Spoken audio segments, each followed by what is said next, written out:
ating lahat. Isa pong pinakamainit na pagbati ng isang malusog na araw ay ito pong pag-uusapan natin ay may kinalaman sa seguridad sa pagkain. Kaya po, ang pinag-usapan ng seguridad sa pagkain, malaki po kinalaman yan sa kalusugan ng bawat isa sa atin. Ngayon, ang akin pong gagawin, ibabahagi sa inyo, ay itong naging karanasan natin, karanasan ng agrikultura ng bansa at ng Pilipinas sa ilalim ng Rice Liberalization Law. Ano po? At kung kaya ang titulo po natin ay itong 6 na taon ng Rice Liberalization Law o Rice Tariffication Law at ang pagpapalubha ng krisis sa palay, bigas at pagkain. Ano po? Next slide, please.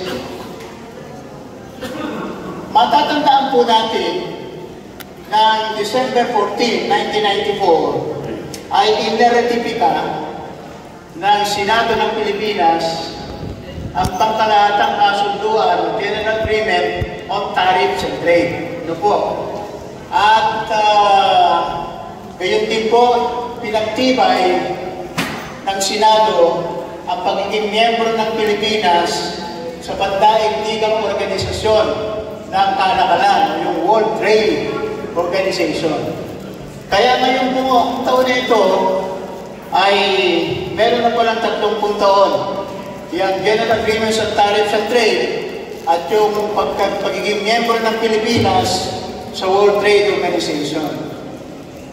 Noong pong tinatalakay at pinagtitipatihan yung General Agreements on Tariffs and Trade sa Senado ng Pilipinas, nung po nagpahayag na po ng paninindigan ang kilusang pagpupukit ng Pilipinas na hindi makabubuti sa agrikultura ng bansa, sa mga magsasakang Pilipino, lalong-lalo na, at sa interes ng mamamayang Pilipino at ng Pilipinas, ang pagratifika sa General Agreements on Tariffs and Trade o GATT at ang pagpasok ng Pilipinas sa World Trade Organization.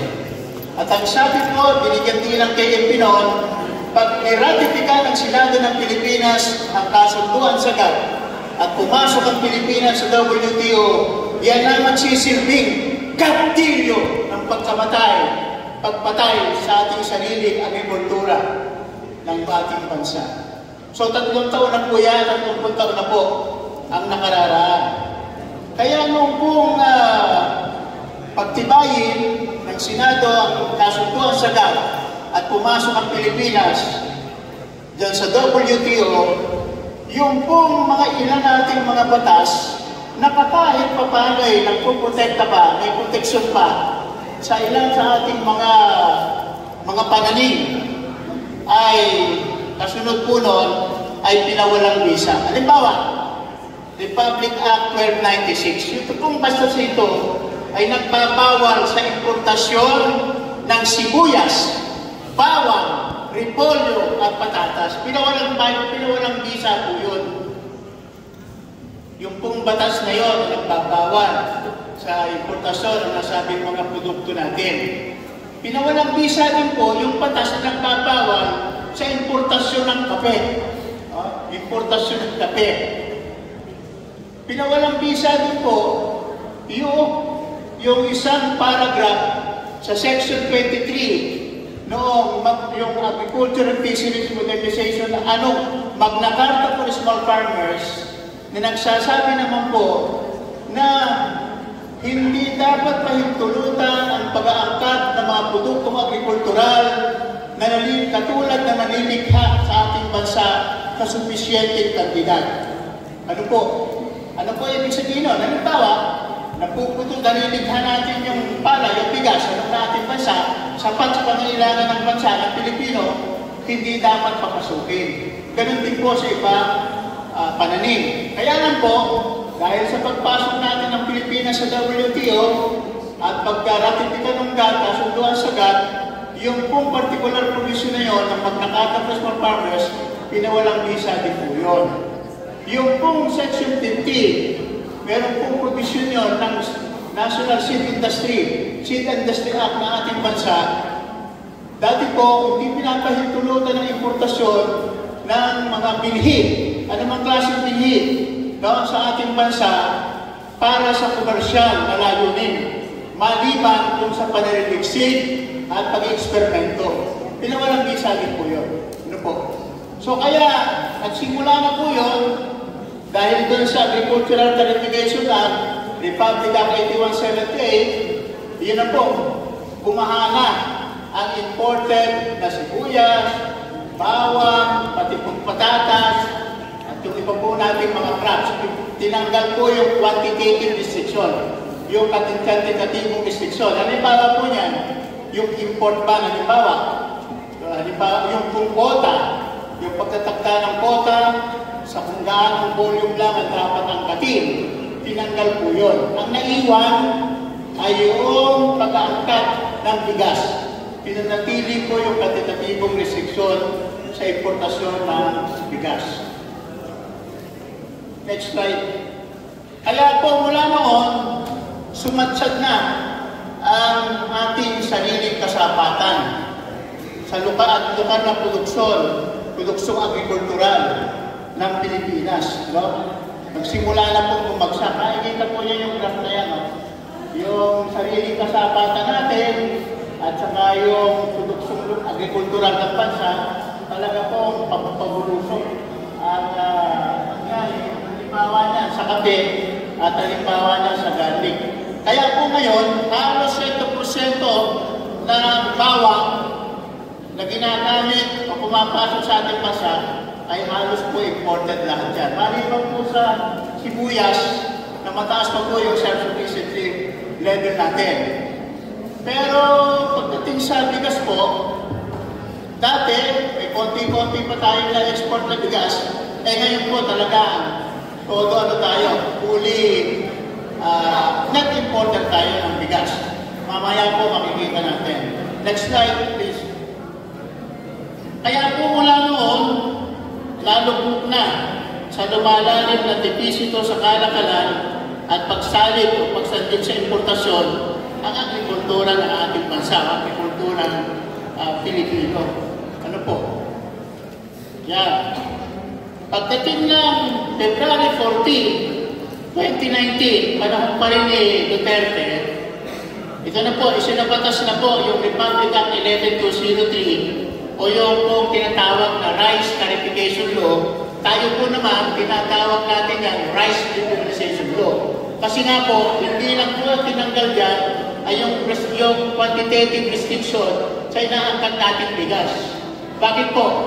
Sa batas po na yan, buong buo po, yung ating lokal na industriya ng bigas ay iniliberalisa.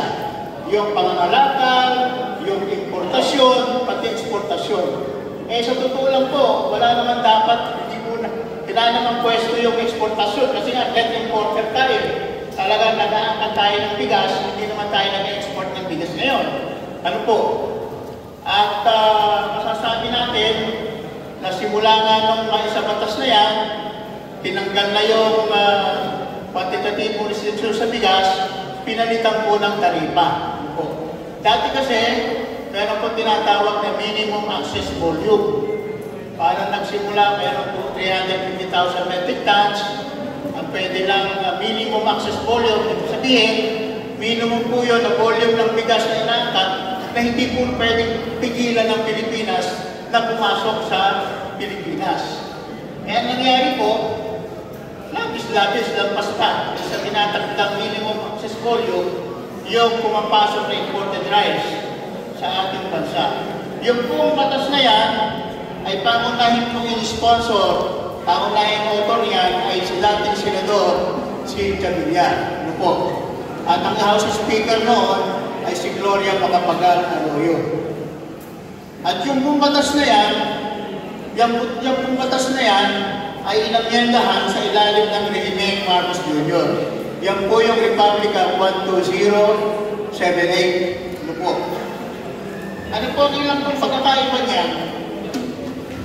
Doon po sa rice tarification law, doon po sa rice liberalization law, meron po provision doon na lahat ng ating koleksyon sa taripa sa inaangkat na bigas ay papasok at magiging pondo ng Rice Competitiveness Enhancement Fund.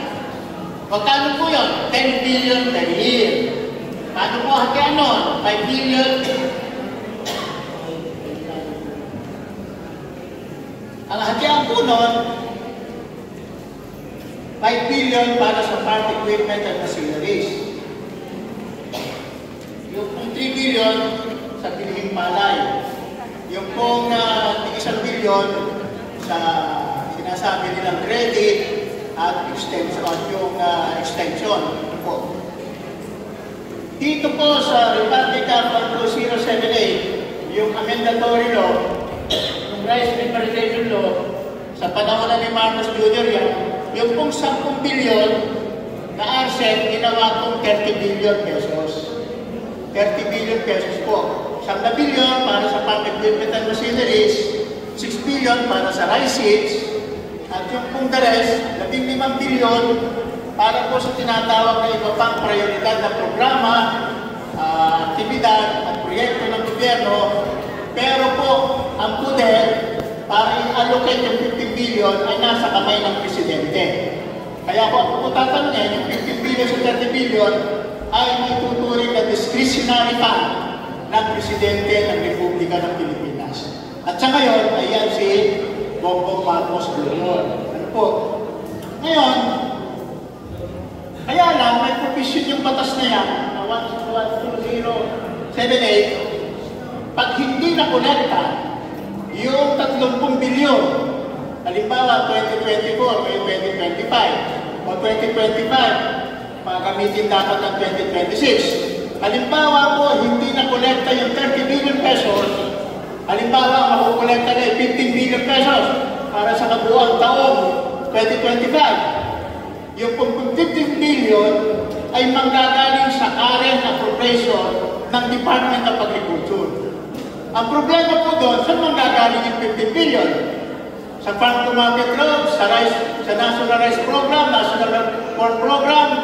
So, sa halip na inilagay doon sa batas na dapat manggagaling sa DIA o General Appropriations Act, manggagaling po doon sa kung ano ang pinagkaloob ng Kongreso na pondo ng Department of Agriculture doon sa taong susunod. So yun po ang problema malaki doon. Ano po?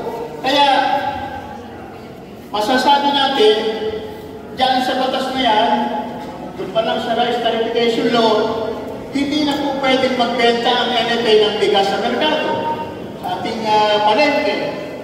So, hindi rin isa pwedeng mag-angkat ng bigas kahit merong aktual at pangangailangang umangkat. Kaya po yung importasyon ng bigas naging privado. Yung pagbebenta ng bigas sa merkado, dati nagbebenta ng NFA rice na wala na po yun. Kaya po ngayon, privado pa rin at commercial ang nagbebenta ng bigas sa merkado. Ano po? So, makikita po natin dyan yung, at tinanggal din po yung mga regulatory powers ng NFA. No? Halimbawa, hindi na pwedeng pabuksan ng NFA yung bodega ng mga pribadong mga nakal ng bigas. Wala na doon sa batas na yan. O inspection kaya. Hindi na rin pwedeng mag-issue ng import permit ng NFA. Ang kailangan lang ay yung salita, tinatawag ng sanitary, phytosanitary import clearance, wala naman sa Bureau of Land Industry. Ano po? So, gano'n. So, pinansot, pinutulan ng kamay ang National Food Authority. Ano po? Sinabihan mo yung sinapribado na importasyon ng bigas at ginawang tag-impact na lang ang NFA ng buffer stock. Buffer stocking po, ang papel ng NFA, kapwa doon sa RTL o RLL at saka dito sa amendatory law. At yung pumibili niyang palay, igilihin niya, pero hindi niya pangunan, hindi niya pwede ibenta sa merkado o hindi para kung meron emergency situation at kung meron relief operation ng gobyerno kung may natural calamities. Kaya Kaya po, ano ngayon ang problema? Sinasabi ng NFA, hindi po kami makapamili dahil punong-puno ng palay ang aming mga bodega. Yun ang isang problema. Hindi po makapag-unload ang NFA ng palay, binigyan nila at ibenta ng diretso sa merkado. Dahil bawal na po yan. Kapag sa unang batas, 11203, at itong amendatory law, Republic 12078. Next slide.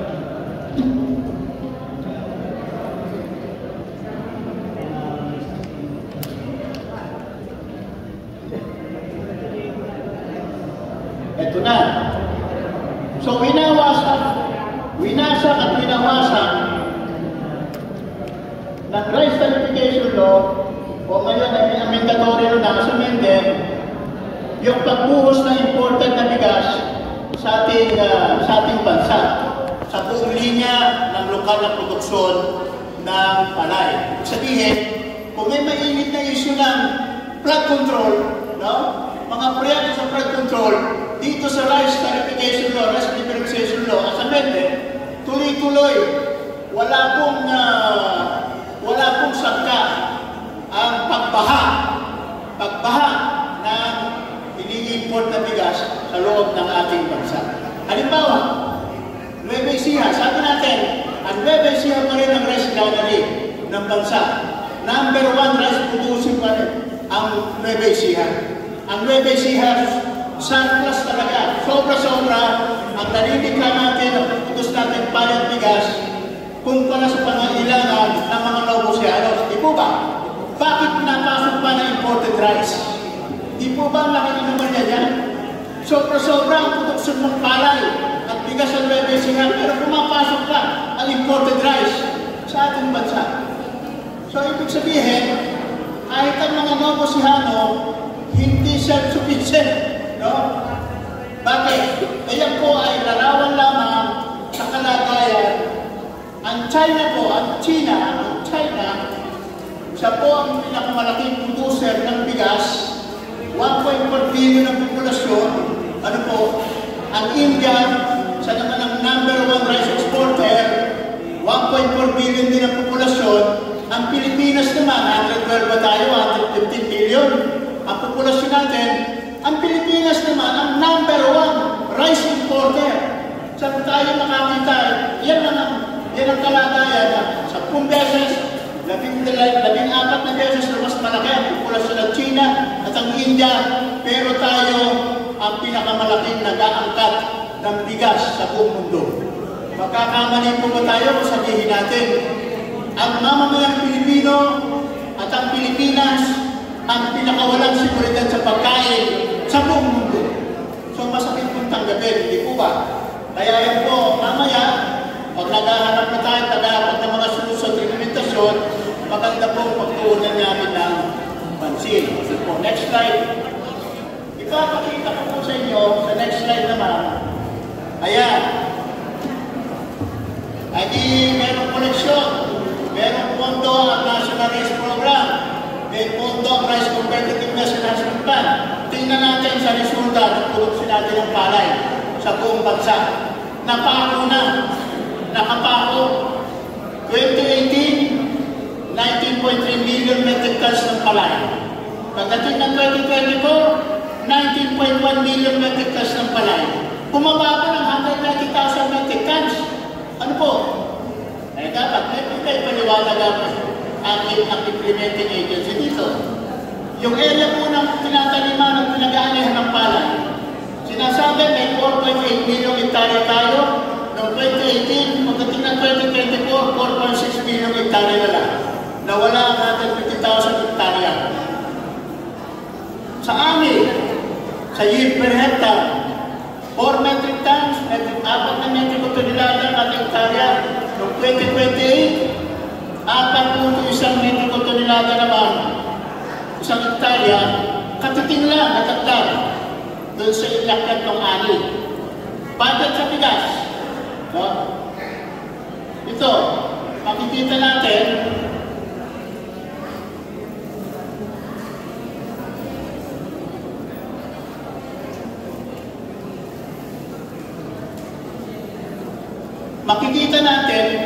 kung tutusin, yung ating halaga ng volume natin, halaga ng ating nililithang bigas, at yung budget sa produksyon natin ng palay at bigas, 2028, 11.8 billion pesos, umakyat ng 2024 sa 40.9 billion pesos o 41 billion.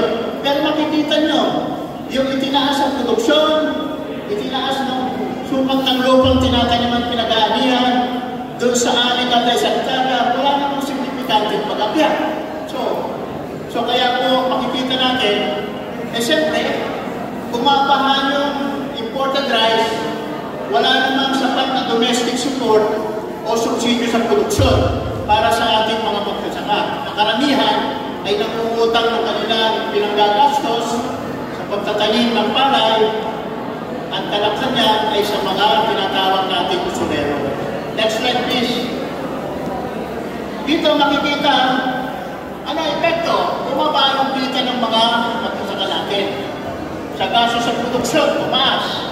2018, bago po sa batas yung Rice Liberalization Law, sinasabi, kailangan natin ng 46,000 mahigit na puhunan ng panggasos kada sa hektarya. Pagdating ng 2023, kailangan na 55,000 mahigit na piso kada isang hektarya.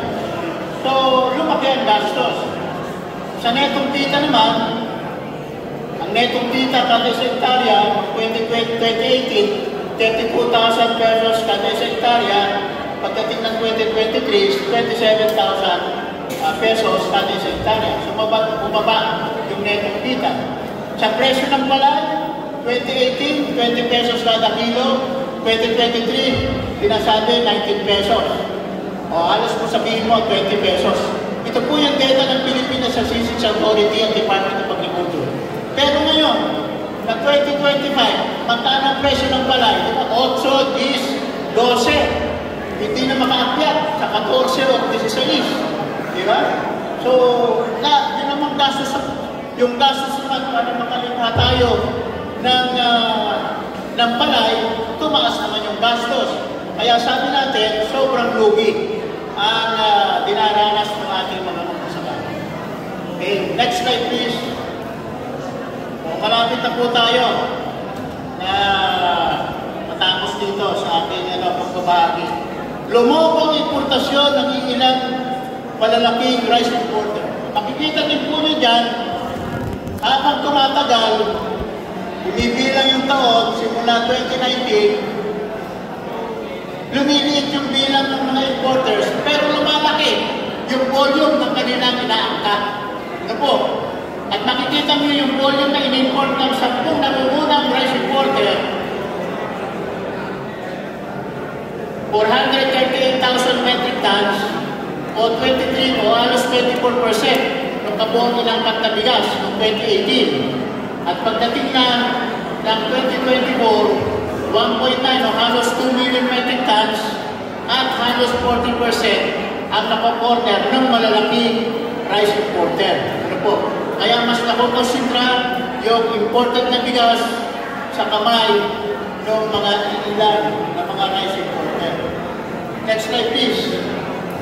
Yan po yung mga pangalan naman ng nangungunang mga rice importer sa bansa. Ang magandang alamin dyan, sino ang mga may-ari na? No? Yan yan. Ako naniniwala ko, marami dyan, kundi man lahat, may mga dami yan. No? Corporation. Meron dyan mga padrino, di ba? Na pinapakura sa alokasyon ng mga volume na mga inaangkat na bigas. Kaya makikita nyo, yung volume, 1.8 million metric tons, pero itong 10 na i-corner niya yung halos 40% ng imported rice. Kaya po, kontrolado ng malalaking mamimili o mga ngalakal ng bigas, kung lokal natin produksyon, kontrolado lang din ang iilan yung malaking volume na inaangkat na bigas. So, total, ang sumala nun, kontrolado nila kapwa ang iilan yung nalaksang bahagi ng volume ng locally produced rice natin at yung imported rice. Kaya po sila nakapagtatakda, sila may hawak ng malaking supply, sila din po nakapagtatakda habang ang presyo ng bigas sa palengke at yung presyo ng palay sa farm gate. Ano po? Next slide please. Okay. Sentro lang muna po tayo para meron tayong matutunan sa pinipresenta ni Kapahe. Medyo maingay na po O pwede po bang makiusap na photos po ay mamaya na lang po. Maraming pong salamat. Thank you po. Kasi mamaya po, mag-quiz tayo. Ano po? Meron po tayong pagsusulit mamaya. Kaya makinig po kayo mabuti. Hindi po pa uuwiin kung hindi makasasagot sa tanong ninyo. Dito na po tayo. Kaya ngayon, mas lumaki ang puder o monopolyo ng ilan ng mga malalaking mangangalakal o traders sa supply at pagpipresyo ng bigas sa loob ng ating bansa. Ano po? Ito, bahagi ng supply ng bigas, 2018, 18% lang ang hawak ng NFA o ng gobyerno. No? 2024, mas bumaba pa. Naging 5% na lang ang hawak ng gobyerno sa pamagitan ng National Food Authority. Yan na yung 5% na nga lang, kalakal ay nasa loob pa ng bodega. Kita nyo, hindi mailabas sa palengke, kasi nga, bawal magbenta diretso ang NFA sa lokal nating pamilihan. Ang commercial naman, yung share, yung bahagi nila sa kabuang supply ng bigas sa loob ng ating bansa, 37% noong 2018. Ibig sabihin, sa bawat isang sako ng bigas sa palengke, 37 sako noon ay hawak ng komersyal.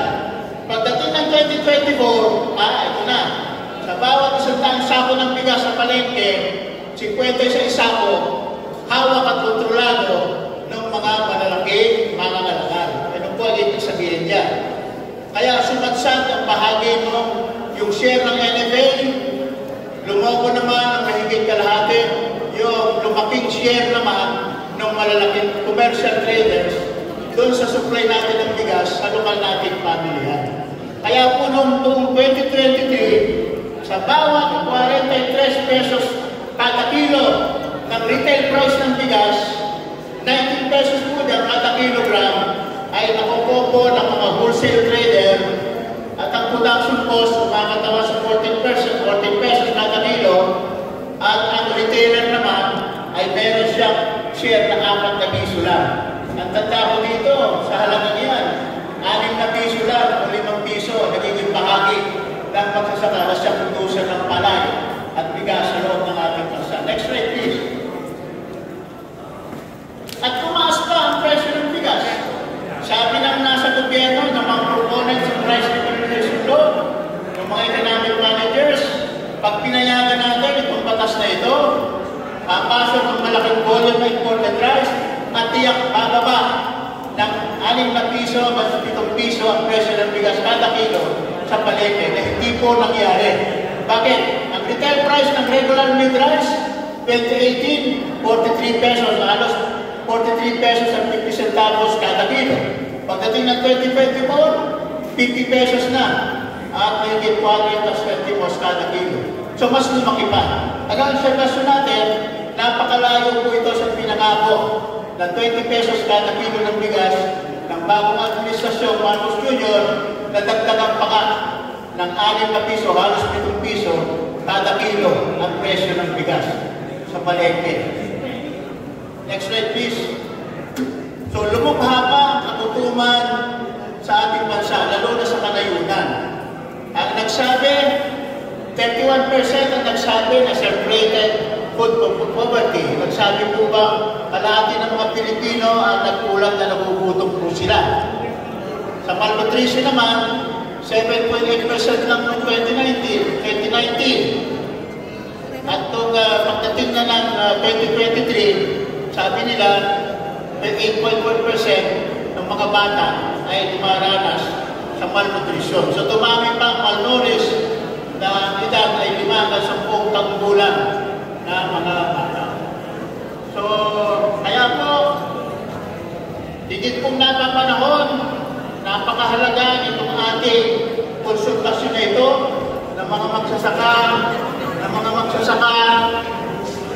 ng palay sa ating sa Nueva Ecija, At kaya mahalaga po ngayon, makapanungkas tayo ng mga panukalang solusyon o rekomendasyon para maibsan at mapalaki natin ang ating produksyon ng palay at bigas sa bansa, maabot natin ang sariling kasapatan natin sa pagkain butil, na yun ang magtatatag, o yun ang magtitiyak ng matatag na seguridad sa pagkain ng bawat mamamayang Pilipino. Mangyayari lang yun kung matapataas natin yung lugar ng produksyon natin. Dati sa Italia, tutulungan dapat ang magsasaka ng subsidyo sa produksyon. Ano po, mapababa yung gastos sa produksyon. Kada kilo ng palay, mapababa natin gastos. Sa mula 14 pesos at 50 centavos ang kailangan to produce para malikha natin sa kilo ng palay. Mailang dapat mapababa natin sa 6 piso lang ang gastos para makalikha tayo ng 1 kilo ng palay. Sa ganun po, mas mapapalaki ang netong kita ng ating mga magsasaka. Paano po natin palalakihin yung produksyon natin? Siyempre, yun nga, may subsidyo sa produksyon yung ating mga magsasaka. Mapalawak yung ating tinataniman ng palay at mais, pinag-aarayan ng palay at mais sa ating bansa. Mahalaga dyan yung irrigation systems development. Siyempre, mahalaga yung restoration, repair, rehabilitation ng existing irrigation systems. Matagal nang sinasabi, parang 20 taon na, meron pa tayo may 1 milyon na potential irrigable lands. Hindi man lang mabawasan substantially. Kasi nga po, maliit pa rin ang bahagi ng budget ng ating agrikultura ng bansa kumpara sa budget sa pambansang budget. Ano po? At ang kalakang budget nasa infrastruktura, infrastructure development, at kalakhan sa infrastructure development din naman ay para sa flood control projects. Ano po? Ang sabi po ng BBM, yung 250.8 billion pesos na sana inilalaan para sa budget ng DPWH o flood control projects sa taong 2026, hindi na raw muna ibibigay yun. Saan kaya i-realign? Ano po? Yung 250.8 o halos 260 billion pesos. Ngayon, dahil daw mayroon pa 350 billion pesos na hindi na magagastos ng DPWH sa periodo niya ngayong 2025. Ano po? Kaya mahalaga po na mapalangkas natin yung mga panukalang resolusyon natin. Siyempre, mahalaga po ay masuportahan natin yung panukalang Rice Industry Development Act na pwede rin tawagin National Food Self-Sufficiency Act at yung ating pong panukalang batas para maipatupad ang tunay na reforma sa lupa sa ating bansa. Ang sentro na layunin ay din yung kumagi ng lupa sa ating mga magsasaka. Ano po? At siyempre pa, dapat tratuhin at tinalangin ng pamahalaan na ang sektor ng agrikultura ang pundasyon ng ating pambansang ekonomiya. Ang sektor ng industriya, lalo na heavy industries, yun ang dapat kilalaning leading factor ng pag-unlad ng ating pambansang ekonomiya sa pamagitan ng pagpapatupad ng programa para sa pambansang industrialisasyon. Kaya po, kapwa ang tunay na reforma sa lupa at ang programa para sa pambansang industrialisasyon, dalawang mahalagang rekisito sa tunay na pag-unlad ng ating ekonomiya. So muli po, maraming salamat. Mabuhay ang muli magsasaka. Mabuhay ang magsasaka ng Posihano.